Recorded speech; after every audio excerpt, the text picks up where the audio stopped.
Hotel Jagdamba pure veg Solapur Pune हायवेचे मालक शरद गडदे व परिवाराकडून महाराष्ट्र माझाला दुसऱ्या वर्धापन दिनानिमित्त हार्दिक शुभेच्छा। गडदे हॉटेल जगदंबाचा संचालक, तसेच माझ्यासोबत माझे वडील आहेत। आम्ही हॉटेल व्यवसायात 11 वर्ष कंप्लीट झालेले, 12व्या वर्षात 26 डिसेंबरला पदार्पण करणार आहोत। तर सांगायचं झालं तर आम्ही हॉटेल व्यवसायात आमची ही 3री पिढी आहे। पूर्वी आमची आजी काम करत होती, त्यानंतर आमचे वडील काम करत होते, त्याचबरोबर आम्ही काम करत आहोत वडिलांच्या सोबत। तर सांगायचं झालं तर पुणे सोलापूर हायवेला आम्ही प्युअर व्हेज रेस्टॉरंटमध्ये काम करतो।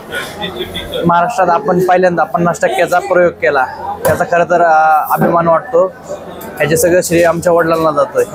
त्यांच्या संकल्पनेतनं ही स्कीम पुढे चालू ठेवली आज तगायत, ज्या 11 वर्षापासून आता इथून पुढे चालू आहे। आमच्या सर्व जगदंबाच्या टीमकडून, जगदंबा ग्रुपकडून महाराष्ट्र माझा या चॅनलला वर्धापन दिनाच्या खूप खूप शुभेच्छा।